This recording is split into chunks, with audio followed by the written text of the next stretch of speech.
যেটা আমিও আপনাদেরকে বলছিলাম, দেবী পক্ষ মায়ের আগমনের সময় এক মায়ের কোল থেকে তার মেয়ে বিসর্জন হয়ে গেল। আমি বিচার চাই, কিন্তু ওকে আমার কাছে পেতে চাই। আমি নিজের হাতে আমার বাচ্চার যেরকম ছিঁড়ে গেছে, আমি ওরকম ছিঁড়ে খাবো। পুলিশ অভিযোগ নিতে চাইনি, সিসিটিভি ক্যামেরাও উপপ্রধান দেখায়নি।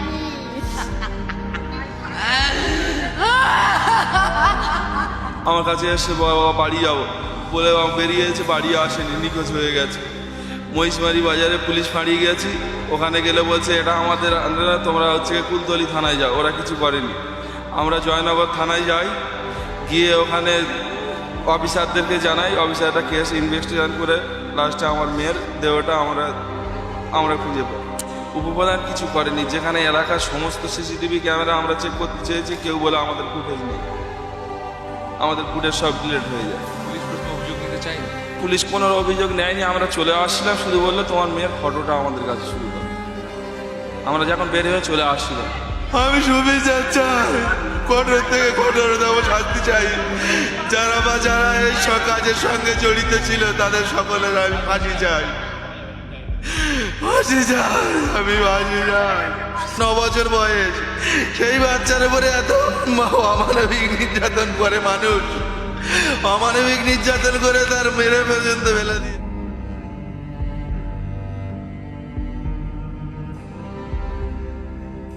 দেখুন, জয়নগর কুলতলি এইসব এলাকায় এই ধর্ষণ খুনের ঘটনা এই প্রথম নয়।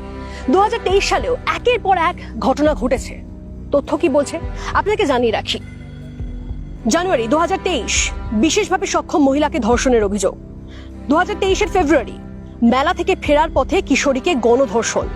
2023 মার্চ প্রসূতিকে ঘরে ঢুকে ধর্ষণের অভিযোগ। 2023 মে মাঝরাতে নাবালিকাকে তুলে নিয়ে গিয়ে গণধর্ষণ।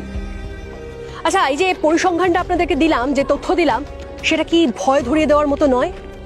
আচ্ছা, এই মৃতার পিসি, অর্থাৎ যে ছাত্রীর সঙ্গে এরকম একটা নক্কারজনক ঘটনা ঘটেছে, তার পিসি যে কথা বলছেন, যে অভিযোগ করছেন, সেটা তো শিউরে ওঠার মতো। শুনুন। পুলিশের প্রতি পুরো ভরসাই ছেড়ে দিচ্ছি। এই রাজ্যের বিচার পাওয়া খুব ডিফিকাল্ট ব্যাপার। এ রাজ্যে বিচার পাবো না কেন? এ রাজ্যে আমরা আতঙ্কেতে আছি। আতঙ্কে কেন আছি? আমার মেয়ের 2020 সালে রেপ হয়, 22 সাল অবধি কেস চলছিল। কোনোদিন আজ অবধি সেই বিচার তো পাইনি। দিনের পর দিন অপোজিট পার্টির এমন অত্যাচার, দিনের পর দিন আমাদের কাছে ফোন আসে। আমরা তো আতঙ্কে থাকি, আমরা ঠিক মতন বেরোতেই পারি না। আমার বাচ্চা সুসাইড করতে তাকে বাধ্য করালো হলো। আমার বাচ্চা মরে গেল, তারপরে আমরা কোনো বিচার পেলাম না। থানার মধ্যে হ্যারাসমেন্ট, তারপরে আমাদের ঘরের জিনিসপত্র ডাকাতিও করলো। আমরা লাস্ট কেস করব বললাম, আমার বলছে 1.5 লাখ টাকা নিয়ে আপনি কেটে পড়ুন। এটা কে বলেছিল? নন্দপুরের থানার বড়বাবু বলেছিলেন। যাবতীয় নথিপত্র আমার সমস্ত কিছু একদম লোপাট করে দিয়ে আমার বাচ্চা শেষ, আমার 9 লাখ টাকা শেষ। এ রাজ্যের উকিল কি দালাল তারও চিনি না। তার নাম ইতব্রত সাহা, বাবাই সাহা। সে আমার দিনের পর দিন কানে হেডফোন গুঁজে ঘরের মধ্যে বন্দি করে করে রেখে আমার একেবারে পুরো ধ্বংস করে দিয়েছে, আমার পুরো রাস্তায় নামিয়ে দিয়েছে। আমি এখন পুরো পাগল হয়ে আছি। এ রাজ্যের পুলিশের প্রতি বা এ রাজ্যের রাজার প্রতি আমাদের কোনো ইয়ে নেই, ভরসা নেই। এখনো বিচার পাইনি, আমার পাশে কেউ নেই। আমার সেই একটা ঘটনা ঘটলো।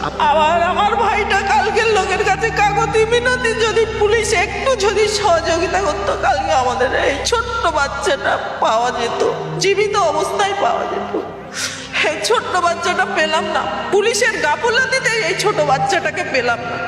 এ কোন রাজ্য? এ তো দালাল রাজ্য। ওর থেকে আমরা সবাই মিলে মরে যাওয়াই মনে হয় বেটার। আমরা তো মানুষের রূপে বেড়াচ্ছি, মানুষ নেই আর। কালকে আমার ভাই এ থানায় থেকে বলছে এটা আমাদের আন্ডারে নয়, জয়নগর থানা থেকে বলছে এটা কুলতলি থানার আন্ডার করতে করতে আজকের আমার ভাইয়ের বাচ্চাটাকে পুরো থেঁতো বিথত করে দিল। পুরো ছিন্ন বিচ্ছিন্ন নরপিচাসগুলো পুরো কামড়ে কামড়ে খেয়েছে একদম। আরজি কর থেকে শুরু করে জয়নগর, বারবার করে প্রশ্ন উঠছে কাদের দিকে, বারবার কাদের ভূমিকা নিয়ে প্রশ্ন উঠছে? পুলিশের ভূমিকা নিয়ে।